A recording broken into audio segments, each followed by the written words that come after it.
Starting off today, we have some new Roblox accessories with some giant cross necklaces and giant cross earrings. These are pretty simple and work with any character out there, but there's also a bunch of colors to work with. So we'll be pushing out even more anime and manga accessories soon, so join the group and follow me on Roblox. What do you want to see next? What's up guys, it's Punchy, and today we're back with another Deepwoken patch. As always, I'll try to do my best to test everything new so I can show you what was added in this update. Last week, we got a ton of crazy high investment talents, customization for CHRYSID, and Monty Cotty came back to Silent Heart. It was overall pretty exciting, but let's move on to this week. Anyway, as always, the best way to experience everything new is to hop in game and try it out for yourself. Make sure to like and subscribe so I can hit 120k, and let's get into it. Before we load in game, Deepwoken has a couple of new things that polish up the UI and menu screens. So when loading into games or into New Luminance, whenever you teleport, there's a new screen that shows your player on a boat with some waves, and it's pretty interesting. I think what's here is based on what your character has and is wearing, but yeah, I'm a fan. There might be more in the future, especially for dungeons, and I think it adds a lot to boring wait times.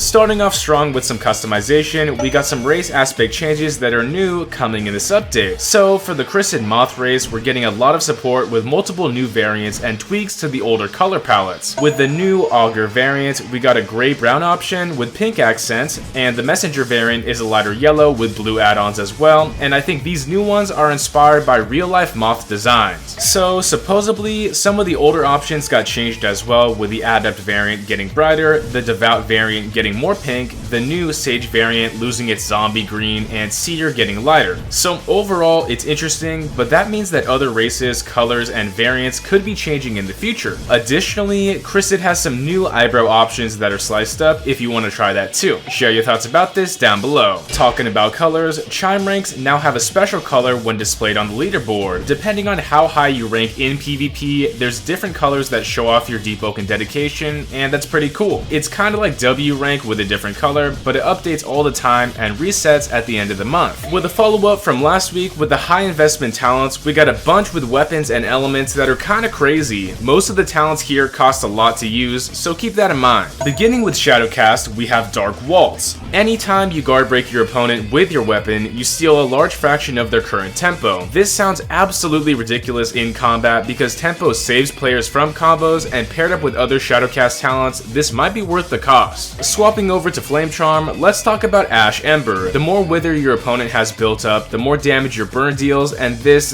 is honestly busted. Wither is a status that limits the max HP somebody can heal up to and is usually useless during fights, but just by being withered, they take more damage from burn. This is undeniably overpowered, but it's kinda ironic because it makes Wither's intended use even more useless because players take more damage instead of ever healing it back. The support talent, Scorching Decay, grants more Wither whenever your Emperor Flame lands, allowing for more burn damage, but again, Wither's intended use will never be valid in this current meta. Up next, with some Crystal Frost Straw, this pairs up with Frozen Anchor. With this, we apply bottom freeze and chill our opponents with a flourish, uppercut, or whenever a crit lands. This ability is absolutely nuts for keeping players still, since Crystal doesn't ever do anything with bottom freeze, so you can kinda have the best of Frost Straw statuses and Crystal at the same time with this talent. Let's talk about Stasis Strike. Frost explosions just deal more damage whenever your opponent is bottom frozen, which just buffs up the output when they're in that status. It's a nice synergy, but it's very expensive. Now with Gale's Silencer's Song, it's possible to extend our silencing effect by hitting another mantra. Instead of just using M1s, you can now use your mantras, which makes it pretty impressive. Moving on to Thundercall, we have Grounding Bolt.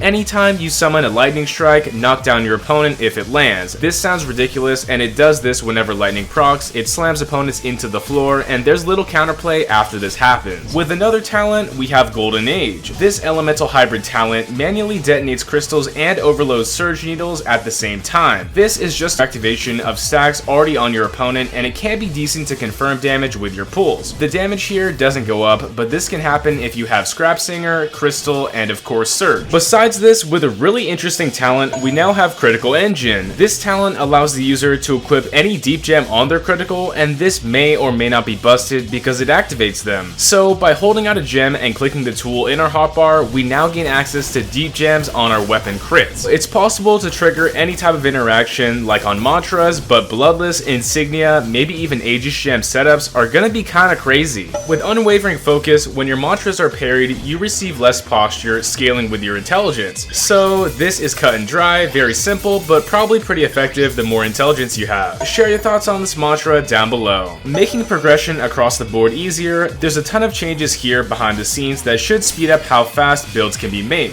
Many types of EXP have been merged together, no longer separating them into different categories. Sometimes kill EXP, job EXP, and event EXP would conflict and round down, but now that shouldn't really be a problem merging them together. Besides that, weirder ways to get EXP have been buffed, such as fishing, which might make it better for low levels to get a quick head start compared to before. Overall, I'm glad to see prog buffs since that new job rework makes everything take much longer. Speeding up progression further, there is now a feature called full trainings. Similar to the free investment points or autodidact, full trainings now grant a stat point without moving any of your EXP at all. So essentially, the older methods that I just mentioned to get a free level still costed EXP, but it was just instant. Full training doesn't take any EXP, it just gives you a stat point. The Trial of One and some quests around the map will speed up progression with these full trainings instead of just speeding up the investment. Overall, these are faster and it's much appreciated. Next up, with some goated accessibility, a few options are now available without even needing a campfire. Bonus stat points from autodidact or adret can now be invested without having to sit down at a campfire. You can simply open up your menu and click those points without needing to break from progression, and that is great. Additionally, it's now possible to switch stance and, more importantly, unequip weapons and sidearms without even needing a fire. In the past, it kinda sucked with side guns or offhand weapons because you couldn't replace them with a re-equip, but now all we gotta do is right-click them and unequip them. Besides this, it's also possible to right-click the danger icon and clear every single combat tag individually instead of having to spam my bad all. You can still do that, but in ganks or without text, this is an easy alternative. And with that, this week's content comes to a close. As always, hop in game for weekly battle royale and check out all the new stuff too. Tell me what you think down below and I'll tell the devs. Thanks once again to all the supporters who motivate me daily and directly support the channel. If you want to join as a member, feel free down below, and besides that, my personal Discord, guild Discord, and my UGC group are linked, so check them out. Thanks once again, and make sure to like and subscribe.